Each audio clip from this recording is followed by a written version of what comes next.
This is the X-Zone Broadcast Network, broadcasting worldwide on broadcast affiliates and satellite program providers, including CNN Broadcast Network, Sirius Satellite Network, Star Media, Good News Radio Network, Angel Broadcast Network, Wiki Broadcast Network, and WPBN TV. For more information on the X-Zone Broadcast Network, visit us at www.xzbn.net.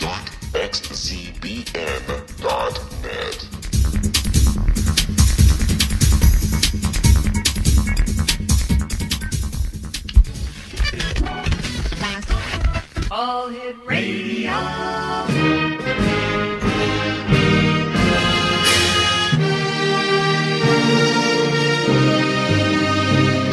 Welcome to the X-Zone, a place where fact is fiction and fiction is reality. Now, here's your host, Rob McConnell.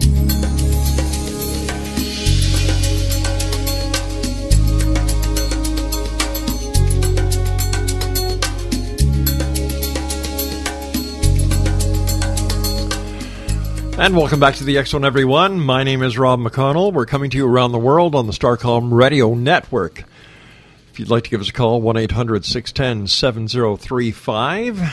If you'd like to send an email, on air at X-Zone Radio TV. Or you can chat with us on Skype, X-Zone Radio TV. And if you'd like to chat with us, send us a message on any of the many social media networks out there. It's very simple. X-Zone Radio TV. My guest this hour is a gentleman I've had the pleasure of having on the show for about so many years. Michael Horn is his name. He is the North American Authorized Media Representative for the Billy Meier Contacts, which he has researched since 1979. Joining us now from his home, I believe somewhere in California, is Michael Horn. And Mike, welcome back to the X-Zone, my friend. Hi, Rob. Thank you. Thank you for having me on again. I'm actually living in Arizona at this time. I'm up in the mountains, and that's where we find me from tonight. All right. Nice talking to you, Mike. By the way, your episode that we did on the X-Zone TV show, we're still getting compliments on it, Mike. Everybody thoroughly enjoyed your interview, and that just goes to show you that you really know what you're talking about, my friend. Oh, well, I'm glad to hear both of those parts. Thank you. You're going to be up here in Ontario, June 26, 27, 28 at the Alien Cosmic Expo in Brantford, Ontario.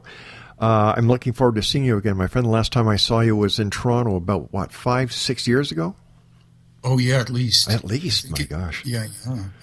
Yeah, and I'm going to be at something called I think it's the Susan Smith Library in Toronto, too, a day or two before the event at the Expo. Oh, super. So we'll have to tell the listeners more about that later on. Mike, people talk about UFOs. It seems that a lot of new people are coming into the groove when it comes about UFOs.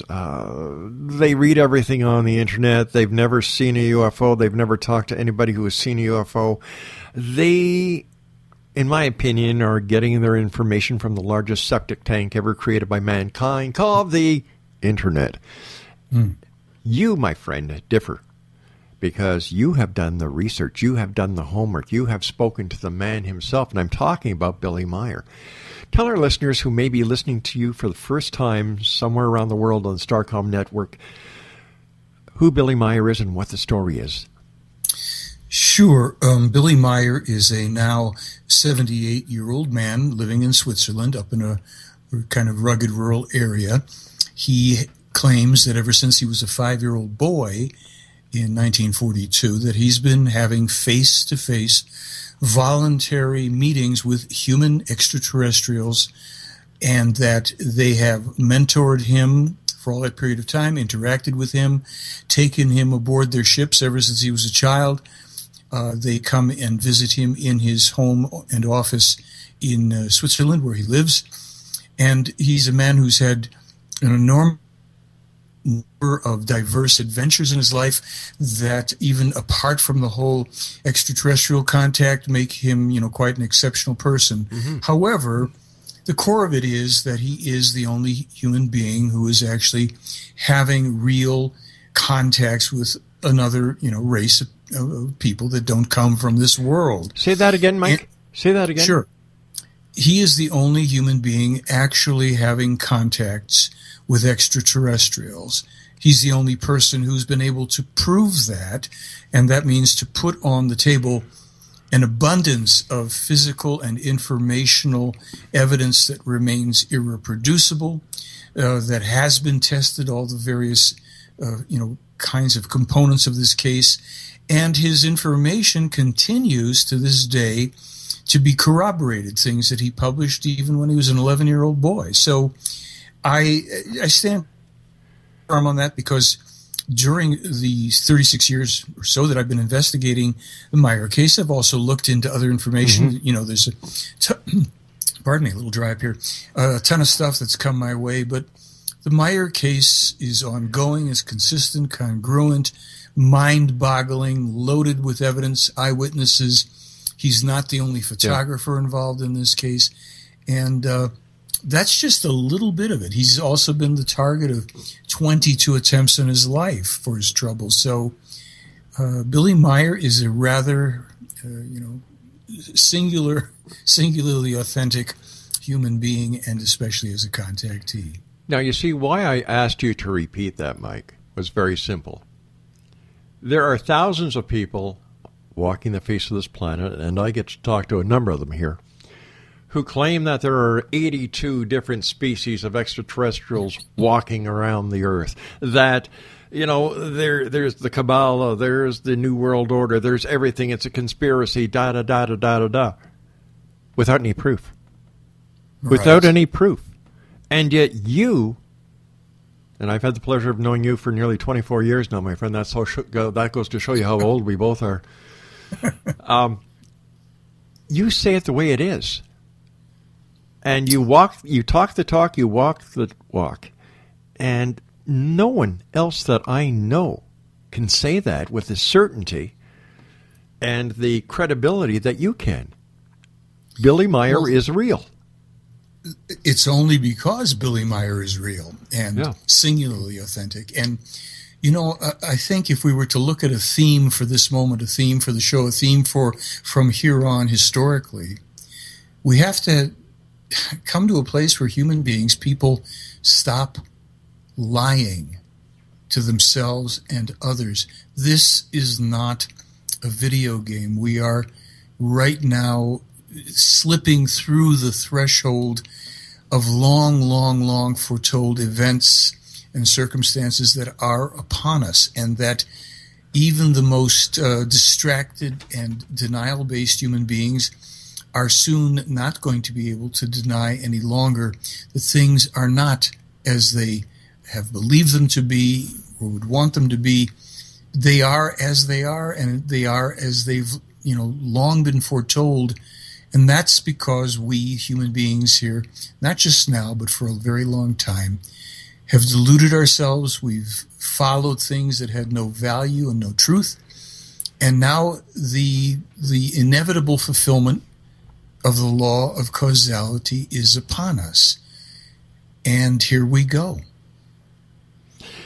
Because Billy has had 22 attempts on his life, Mike, and because you are his authorized representative, have you yourself ever been in harm's way?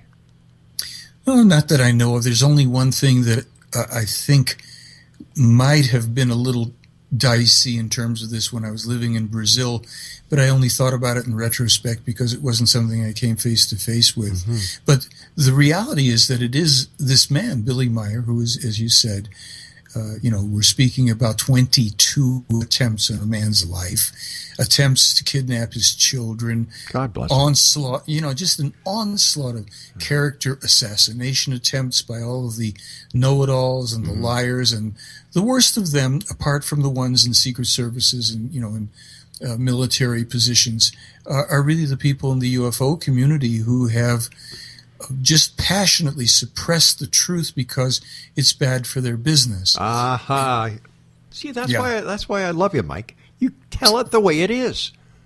Well, it's inescapable at this point. Then how come you and I are the only two humans on this earth that agree on that?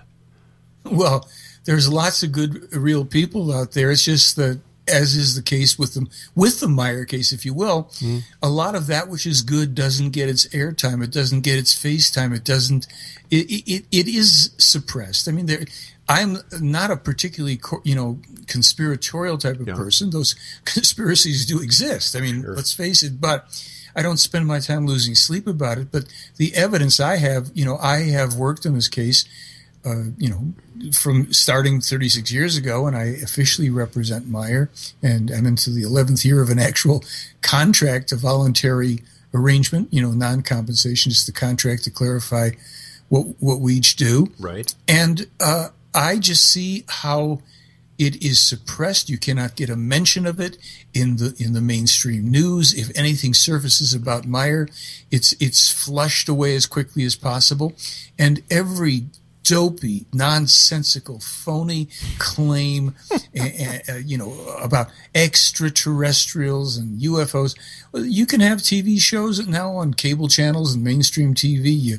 It goes without question, and that's because there's no resolution, because there are no answers. The knowledge is not with those shows and those people. I'd be happy if it was, and if they were putting it out there. But this is the truth.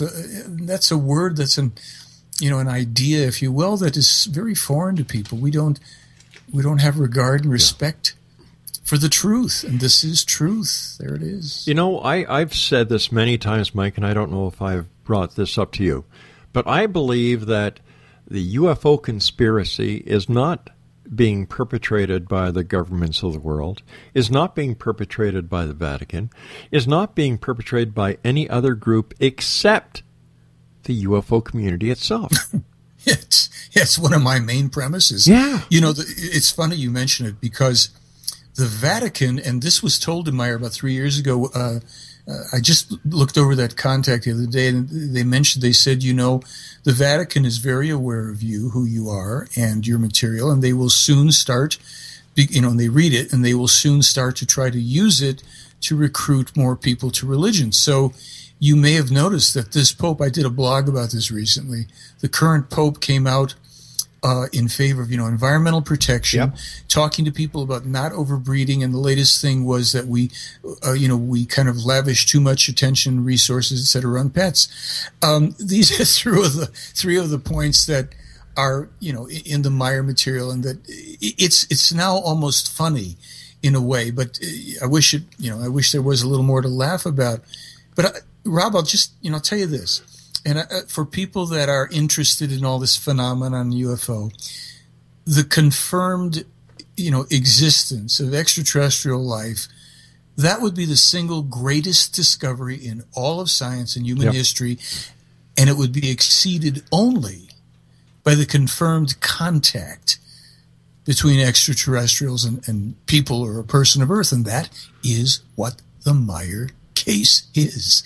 It's the confirmation of the existence and the contact with extraterrestrial life. What I associate with the Meyer case is that Switzerland is known for its neutrality. Yes. And I've often wanted to ask you this, Mike, and I don't know why it just popped up now. But is this one of the reasons why Billy Meyer was selected? Was because of his the atmosphere of Switzerland being neutral, that he would he would be impartial to all sides? And how does he deal with skepticism, for God's sake? Well, actually, let me address what you just said, because that's correct. The element of Switzerland and its neutrality is a factor here, because this is the best place, if you will, for a contacts to occur, for this to develop and express itself, and it's partially the reason why Meyer, the spirit that he is, was born in Switzerland, so that it would be this Swiss person at this time. Now, there's plenty of good news about Switzerland. There's also problems, because in some ways it's already the case that some elements in Swiss government are allowing their neutrality to be compromised. They've done it actually for a number of years. There are, some there want to go along with the EU, which Meyer foretold specifically by name in 1958, 11 years before it came into existence, if I'm right about that, but certainly many years. And he said this will be a dictatorship. And along with the United States of America, the EU would lead the way in biometrically chipping every man, woman, and child on the face of the earth unless we woke up and really stood against that. So, this is where, yes, there's things that, some people are, in conspiracies about and all the rest of it. But the truth, the fact of the matter is that this is something that Meyer foretold long, long ago, and it is all the more dangerously coming upon us at this time. How does Billy deal with skepticism? Mike, I've seen you talk, and I love your passion and your credibility, and but this is me.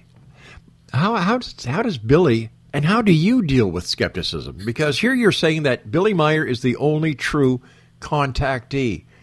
And I was, like when you said that the first time, I'm saying, well, oh my God, there goes everyone I can think of who's ever claimed that they've been contacted, they've been abducted.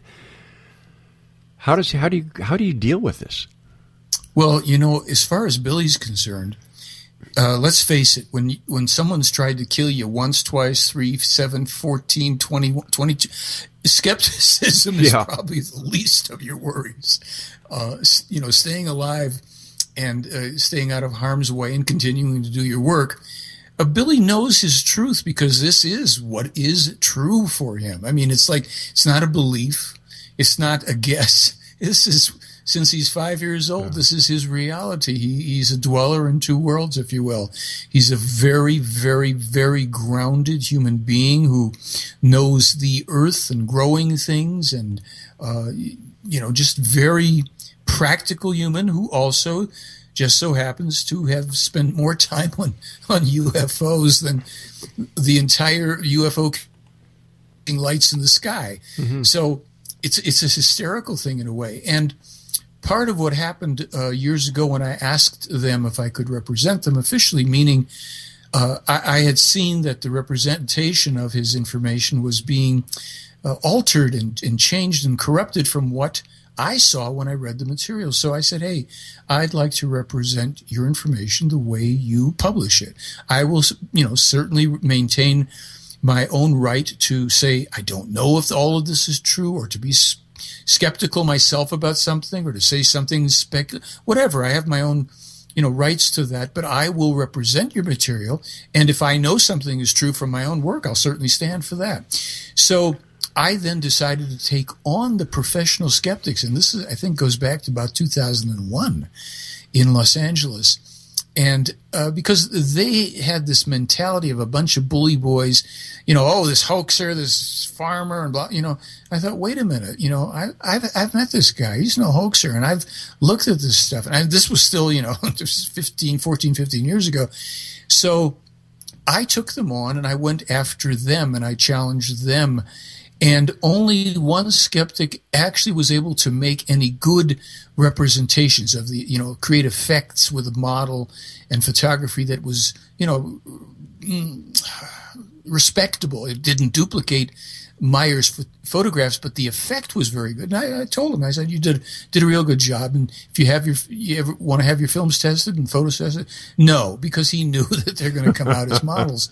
And Meyer's always, even as recently as just this past year, 3 new photo analyses were done, and the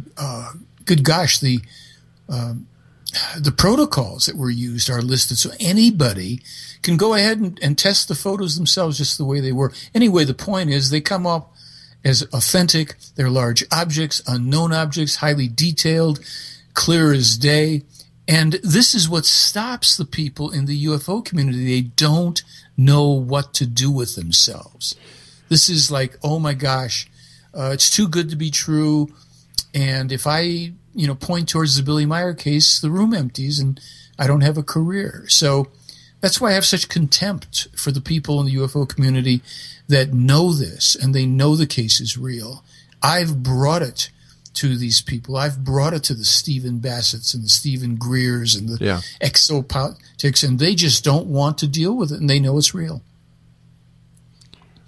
But if you've got, but it was, I find this rather confusing because here you've got everything from A to Z.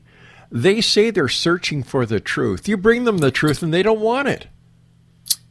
That's it. This is where I said, just a few minutes ago, we have to stop lying to ourselves.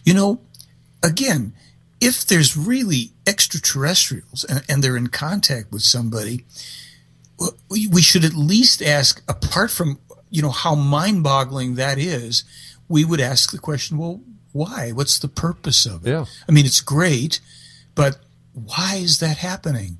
And that answer is contained. It just oozes out of everything in the Meyer case. These people and Meyer have been trying to help us assure our own very threatened future survival. And I just sat with Billy. I was just there in Switzerland last week, and I spent time with him. And it is not an optimistic outlook. We are in very, very, very, very treacherous waters on every level.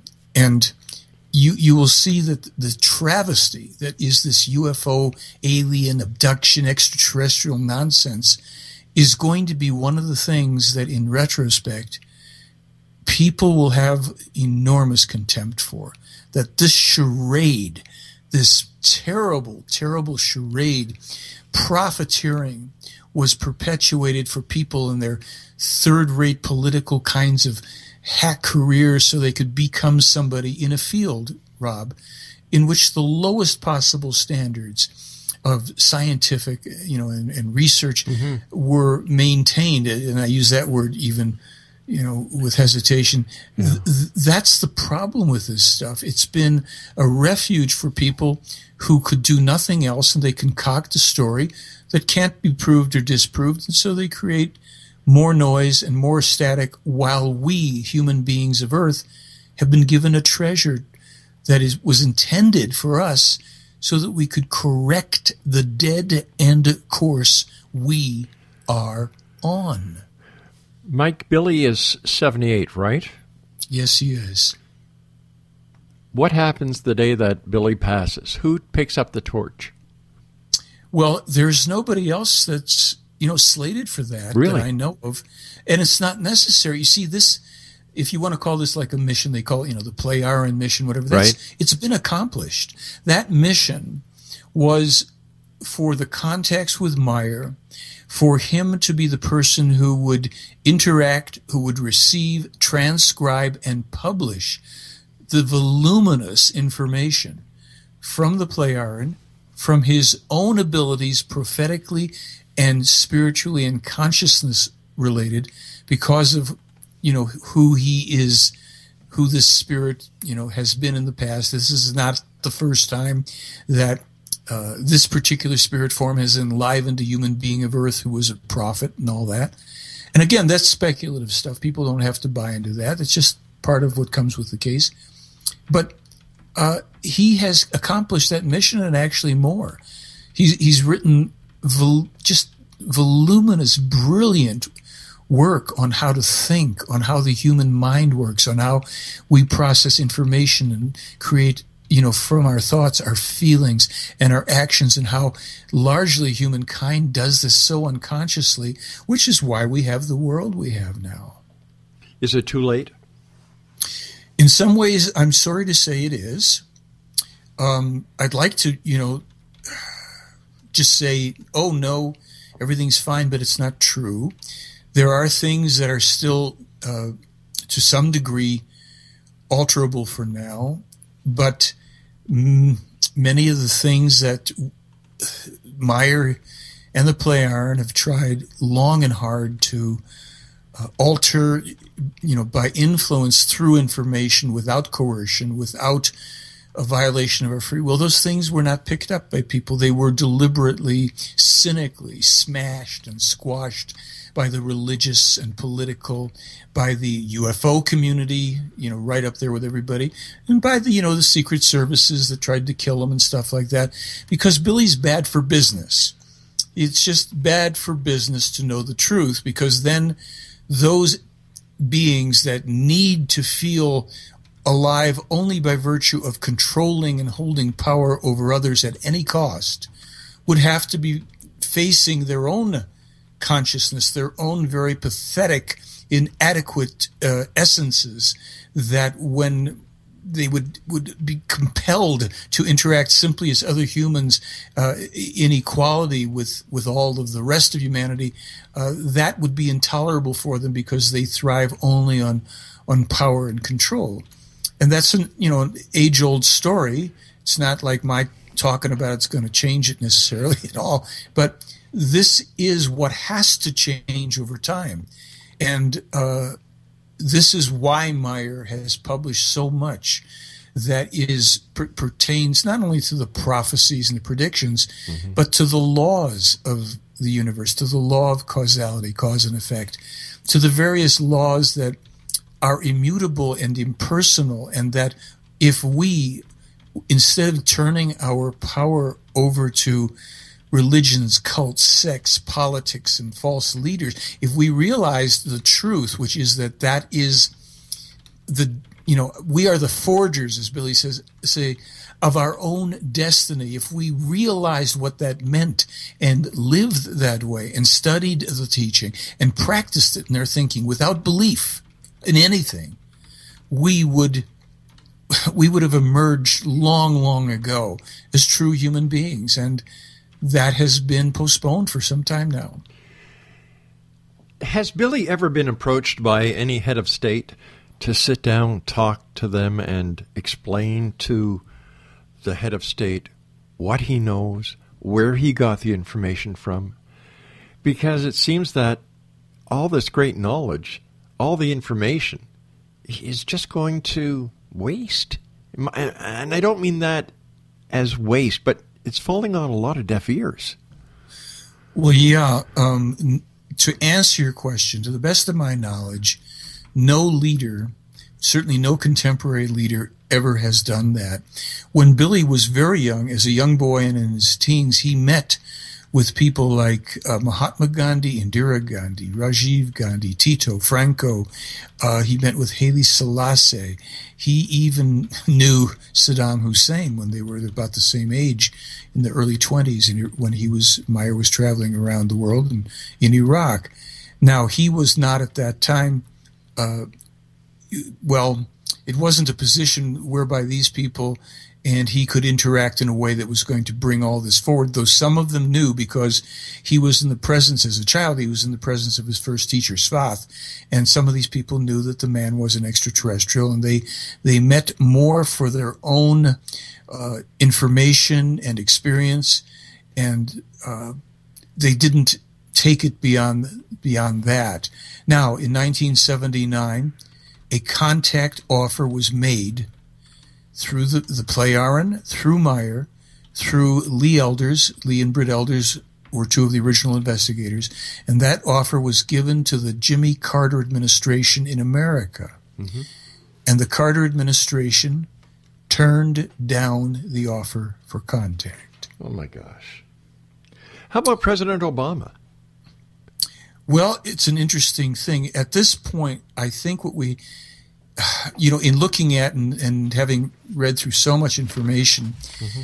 the Plejaren expressed to Meyer some years ago that they would not have anything to do with the American government in any way, shape, or form. Now, that being said, some years ago when Meyer was asked about Obama, before the first election, all he would say was, well, not too good, not too bad. They weren't trying to influence anything in any way, shape, or form. So after the election of the first term of Obama, he was asked again, and he said, if Obama can survive and get the troops out of Iraq it may be possible to avoid a third world war. Now, it turns out that while they also said that Obama was the best man to occupy the presidency, they didn't say he would be the best president, but the best man, the best human being who's ever sat in that office. Mm-hmm. Recently, within the last year, they said that unfortunately, the good things that Obama had in his head, the things he wanted to do for the people, were thwarted, and that the pressures from within his own party and outside of it, from the various puppet masters, had basically turned him and, kind of brainwashed him as well. And that, he no longer had the options available, if you will, to enact those things. And I think we could see that, pretty clearly. I mean, I don't know how the guy survived as long as he has, because I didn't vote for him in either of the elections. I didn't vote for his opponent either. But after the first election, I think it was, that I saw a video of him speaking in a church somewhere about the need for people to understand and be tolerant of each other's beliefs and non-beliefs and blah, blah. And I was struck by how intelligent he was and how fluid he was in his speaking and reasonable.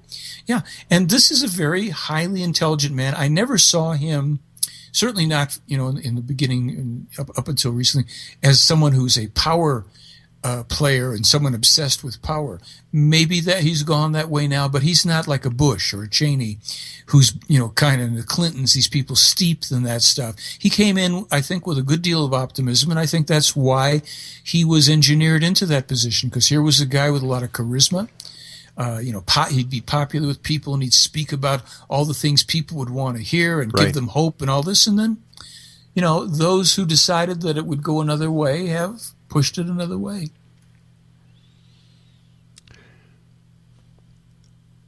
What does Billy say, the message received from the ETs, talk about the present condition of the world? I'm sure that he was foretold this many years ago. But when we look at what has happened with the war on terrorism, the rise of the Muslim community, how does this play into the big picture? Yeah, well, these are things I was just talking to him about, and let me, kind of give you a little synopsis. Mike, before we do that, I'd just like to tell our listeners that this is the X Zone on the Starcom Radio Network. We're waiving all commercials this hour, Mike, because your message is very important. Well, thank you. I want to give as much as I can here of what I know of this, and in my recent conversations with Billy, he has made it very clear that there are certain areas that are absolutely volatile at this point. He was speaking about the fact that the U.S., the West, the EU, and certain other parties have been pressuring and, instigating against Russia highly, which is going to be to all of our detriment. As far back as 1981 and 88, he foretold that Russia would ultimately attack Scandinavia and then come through Alaska, Canada, and into the mainland here in the U.S. So Canada and the U.S.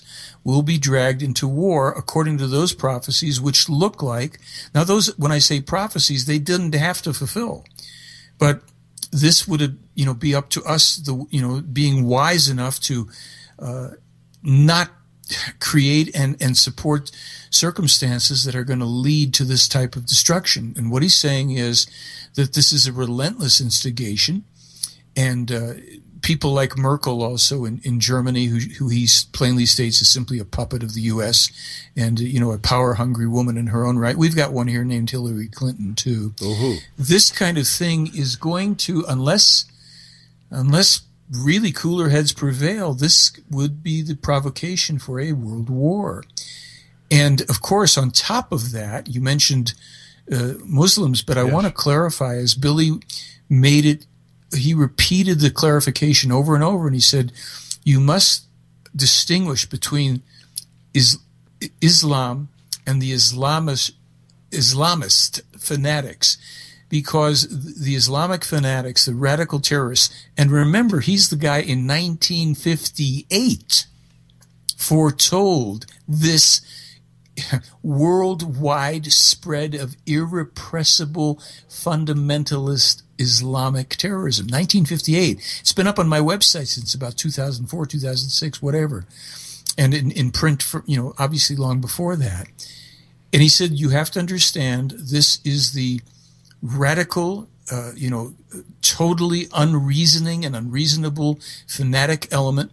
And in November of last year, I got and posted from him the most unusual thing, which was the Playaran and Meyer called for an international military force of all powers on earth to come together, a force of at least 300,000 well-armed soldiers under international control to go and put down the ISIS before, the IS or the ISIS, however you want to call it, right, before it gets a further foothold. Because what they said and what he reiterated, unless they are stopped and stopped soon, this will go worldwide, and it will be potentially enough to send us back to the Dark Ages.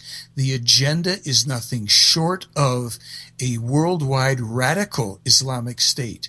Now, we have to still distinguish, because there are, 1.6 to 2 billion Muslims in the world. They are not beheading and assassinating and, defiling people. Many of the people in that community, many may have sentiments that are similar, but they live according to the laws of the land they're in. I'm not going to get into politics about it, but certainly those who are radical and radicalized are in enormous danger, and our country will have its problem with this, as will virtually every other place on earth. Even in Switzerland, I was speaking to some people there about how they identified a cell of some people who had gone to, I think, Syria to train, and they went in and they had to bust up the cell, and they worked with the Islamic community, because it's not a benefit to the everyday Muslim for this type of thing to take hold, and people then in different countries to themselves go radical and fanatical and start attacking and killing innocent Muslims. So down here in our country, we have some idiots that want to perpetuate these anti-Muhammad cartoons, which means they want to defame the most sacred element for all of the Muslims. They're not singling out the radical terrorists. They want to defame, just like somebody for the Christians would be defaming Jesus, and doing it deliberately to insult and incite and inflame, et cetera, et cetera. So this is an enormous problem. And what Billy said was the countries don't want to come together. They don't want to deal with this. They just as soon, do their tinkering with bombing here and there, because, the munitions manufacturers make a lot of money on all this stuff. The people that sell the weapons to each side. The IS is mammothly funded by the Qatar royal family. I mean, when you get into this, Rob, this is no joke what's going on. And this is the kind of thing. This is why I say to these people running around babbling about UFOs, you're idiots. This is a serious matter. A man who's defied death 22 times to bring us information, because the reason these extraterrestrials have contacted, they have the ability to know, to see, to project, to see the trend of where we're going. And they'd like us to not blow ourselves off the face of this planet. And there's more. There is an asteroid coming towards Earth that Billy Meyer warned about in 1981. Now the scientists know about it. And of course, there's nothing to worry about. It will slam into the area in Eastern Europe between the North Sea and the Black Sea in 2036. The Playaran called in 1981. They said, you need your scientists to come together. This won't just affect that part of the world. No. So, it can sound a little grim here. Well, I think what Billy does is he brings everything back into focus. There's a lot of people who use who like to be ostriches. They just stick their heads in the sand and put their butts up in the air, and everything is going to be okay. Well, it's not. We need to take responsibility. We need to make changes happen. However, why don't the Pleiadians make their presence known to one and all so Billy can be taken seriously and the changes that need to be made will happen? It would work in the opposite direction. Really? Yeah, it's like, here's the thing. And this, I'm going to tell people right off the bat, this is speculative. This is simply according to the information in the case. There have been 6 other prophets historically whose mentors were the Pleiadian, they're the ancestors of these people. And each time in the past, the truth was brought forward, and in some cases, the extraterrestrials were seen, but they were regarded as gods. Religions got formed. The 6 other prophets are known as Enoch, Elijah, Isaiah, Jeremiah, Emmanuel, and Muhammad. Now, Emmanuel is the real man upon whom the fictitious personage of Jesus Christ was formed. There's 0 historical evidence for anyone who was ever named Jesus Christ. As a matter of fact, the J letter, someone recently informed me, the J only came into use something like 400 years ago. I mean, there's a lot of stuff, and I'm not here to argue religion with people. That's another show. That's another show. But it's the same spirit reincarnating on this mission to bring the same teaching to the people of Earth. Now, you go back to the time of Enoch or Henoch 10,000 years ago. You go back to the time of, Elijah, Isaiah, Jeremiah, Emmanuel 2,000 years ago, Muhammad 1,500 years ago, whatever. You still have the mass of humanity, very primitive, can't read, can't write. So the teaching is adopted and taken, turned into religion. The Pleiadians are only human. They are advanced, but they're not perfect. And it's up to us, the humans of Earth, to take complete self-responsibility. So to answer your question specifically, should the Pleiadians show up and say, here we are, we come from outer space, everybody, and we're landing, that would cause more panic and destabilize things. People would commit suicide on the spot. Others would, attack other people. People would try to attack the Pleiadians. It would be a chaos. It would have to come about that, and I hope, I'm trying to get SETI to stop pretending and to just look at the Meyer material. I was on the phone again with them today. I put out a press release about having sent all this evidence to SETI. It's an organization that claims to be looking for something that it doesn't apparently want to find. It's like the UFO community. It's just the other side. So they regard everybody in the UFO community as kooks, but they don't want to answer when you send them the stuff on the Meyer material. This is the kind of thing where, look, if some scientists from SETI or anything else say, hey, we want to be the ones now to officially discover this and to bridge the information, I say, fine, here, you take it, do something so that you can we can get the truth into our world and people can get, wait a minute, there's something here for all of us. Not that we focus on the eye candy of the craft, not that we get hung up on new gods and wanting to see, I want to see the extraterrestrial. They look like we do, just that they got it a bit more together and they got over their, a zillion years of wars and the rest of it. And they'd like to see us not go through literally destroying ourselves and going back to the dark ages. So the ante is upped now, and it really is up to people who claim that they're interested to not lie to themselves and to go, hey, wait a minute, if this is, here's this information. I owe it to myself to at least check it out. And if I want to go back to the pretend aliens and the grays and the imaginary nonsense because I've got nothing better to do with my life, well, so be it. But I'm going to have to confront that there is something going on. And there's no evil attached to it. 73 years of context. If these people had wanted to wipe us out, domineer us, invade, they could have done it. Well, even, pre-nuclear era, any of that stuff. So they are wanting us to learn that through, literally, it sounds simplistic. If we would learn how to think, and Billy's lays it out beautifully as a book, The Might of the Thoughts. It's just beautiful. It's step by step by step. Repeats certain things, emphasizes, shows you how your mind works. not like some New Age self-help thing, but for something that just takes you so deeply.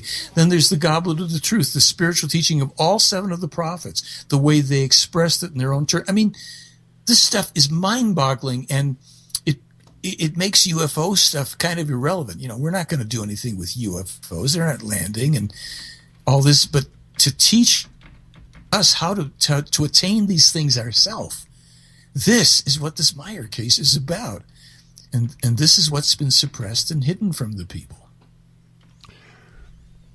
If we have the answers to the solution of the many problems that we're faced, it is a sin.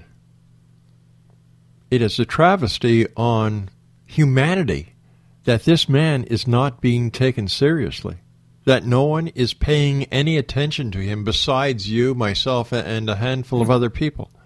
What can we do to get this message out to the masses? Well, you, for one, Rob, are giving a platform for this to be heard. And I say to people, look, there's a lot people can do if they want to. Come to the presentations in Canada, those of you that are listening up in that area. Come say hello. There's a Canadian study group that's been meeting for several years. It studies the essence of this case. Yeah. And this is not like a cult. There's no leaders and dues. This is a study group where people interact as peers, discussing the teaching here, the stuff that sheds light. When you just said, what can we do? And people, I think I may have told you the story that maybe 4 or 5 years ago, I found an old friend I'd known over 50 years before. He was a med student. I was an art student. He's now a retired physician, physicist, oncologist, pediatrician, very accomplished. What are you doing, Michael? I tell him about the Billy Meyer case. He tells me I'm nuts, but come over, let's have dinner. And so, I put it aside for a while, and then I happened to send him some info. I thought I just send him. He tells me one day, come over, bring your camera. And he gives me on my website his interview, the edited version. The full one is in my film, but he gives me an interview saying, hey, guess what? Your friend Billy Meyer, he's not crazy. He's not paranoid. He's not delusional. This man should be listened to by our government, by our Defense Department. You're right. He knows what he's talking about. Yeah. He said, this man, and there's no harm that can come to us from paying attention to what he's saying. And this is a highly religious and scientific guy, didn't want to hear from UFOs and extra. He got it. And he said, wait a minute, Meyer's information on the Russian troop movements, he foretold this back then. He says, I was in the military. I know that part of the world. Arkhangelsk, and they just moved their troops to where he said. That's a strategic, gold mine where you can't really tell what goes on. He says, people have got to start listening to Billy Meyer. This is a guy that, it's like, oh my gosh, a 180 on me. And this is what would happen if, and when people who are intelligent, they can have whatever beliefs they want, but when they come to terms with what Meyer has already demonstrably shown and reasoned through it themselves, they're going to go, just like you did, what can we do? Yeah. We've got to not put up with the suppression. If people want to do something, you start writing to SETI, S-E-T-I, and tell them, hey, we know the Meyer case was sent to you. What's your story here? It's time for you to comment. You can't keep hiding, all you people. And you can visit my website. You can send me emails. I respond. It takes me a little while, but I respond to every email. I'm looking for people who want to be empowering themselves from this gift we've been given. It's like there's nothing. You don't have to join anything. You don't have to believe a darn thing. You just have to be willing to think. And be honest with yourself and go, oh my gosh, this thing that we've got all these 50 years about outer space and aliens and everything. Mm-hmm. You mean this is really going on for 73 years? The answer is yes. And don't you feel foolish, folks, that this has been kept from you, that you've been, pardon me, we've been dumbed down. Get off the smartphone, so-called. Stop texting. Stop playing video games long enough to discover what's going on your world here. So how do we deal with the UFO community? How do we get them to wake up and smell the roses? Well, I don't hold out hope for that because I've personally interacted with the people who are more in the controlling positions, if you will, who do these phony dog and pony shows like the hearings in Washington, who then tell me to my face it's not time for the Meyer case. I know it's real. I'm quoting Stephen Bassett. Yeah. Oh, well, I know it's real, but it's not time for it. We've got to send faxes to what? For what? Why? Right. Like you said earlier in the show, most of these people in government don't know anything. They really don't. There are some very high up people that know, but there's nothing you can force them to present. That's a safe bet. So Stephen Bassett and Exopolitics and they can all masquerade and pretend because there's no there. There's nothing. There's no end game. It's a perpetual money-raising fraud to keep people all stirred up about something that isn't happening. There's no extraterrestrial presence on Earth. These folks, there's no grays working under the desert, carrying their little lunch trays around in the cafeteria, Dulce and all. This is hysterical nonsense. And in the meantime, Billy Meyer meets with these people to this day. He publishes the transcripts. They warn us and warn us and warn us and warn us. And the stuff comes true. We're going to see environmental upheaval that we cannot even imagine. You know, we're starting to see it now. Yes. And I can show you where he's already is written, and wait till you see some of the stuff that comes. But more importantly is to say, okay, we've heard the doom and gloom. Now, what do we do? Like you said, folks, there's something called the spiritual teaching. It's not don't get the idea it's a bunch of people walking around with their hands clasped together muttering stuff. It's a thinking process. It's an exciting revelation of process, information, and freedom. How we have dominion over ourselves from within ourselves, not from the church and a priest and a pastor and a political leader and a president and a premier and a this and that. And that. Mm-hmm. Forget that stuff. Those are the false leaders, and they will not deliver because they can't. They're bought off and they're sold out, and it's up to you and me. And it is breaking down. And if you don't start to perceive it, look, Meyer foretold 2 civil wars coming to the U.S. He published that first in 81, and I laughed when I read it in 86. I'm not laughing now. 2-3 years ago, they said by 2020, the way things are going, unless the people in the United States wake up, they're no longer a superpower. That's right. We're talking anarchy coming. Yep. So we don't look. Some of those things are going to roll on because people just sit there glazed over, and many people will just not get it. But those that are kind of going, wait a minute, shaking their head, let's wake up here.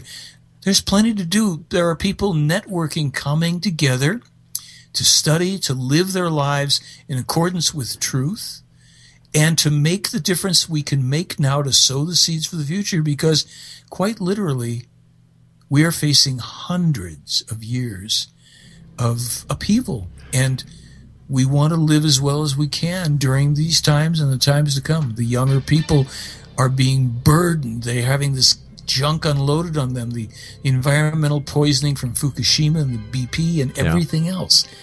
So I will make one commercial pitch, and I'll say, look, I have a film called And Did They Listen? Anybody that's listening that wants that DVD, you can go to my website, just put the 3 letters in on your order, ROB for Rob. I'll send you another full-length, evidence-loaded film I did on the Meyer case called As the Time Fulfills for free. That's a 2-for-1. Apart from that, anything else, I've got a website full of free stuff. I have a blog full of free information and conversations. There are people from 150 countries around the world coming to both the site and the blog and discussing stuff. Join in, participate, get away from the fantasy world of alien, which is, there's nothing there. There's no there. Find out what your life is about and take it back. And do it in a joyful manner with other like-minded people who've been looking for the same thing you have. Hey, Mikey, as always, thanks very much for joining us tonight. It's been a great pleasure. The mic is always open for you, Michael Horn. Let me know whenever you would like to get on and give some more messages. I'll make sure the time is there for you. Thank you, Rob. Much appreciated. You take care, my good friend. Safe travels, and I'll see you in Brantford, Ontario, June 26, 27, 28. Looking forward to it. See you there. Take care, my friend. Exonation, Michael Horn has been our special guest this hour. www.theyfly.com. I'll be back on the other side of this break as we continue here in the X Zone on the Starcom Radio Network. Don't go away.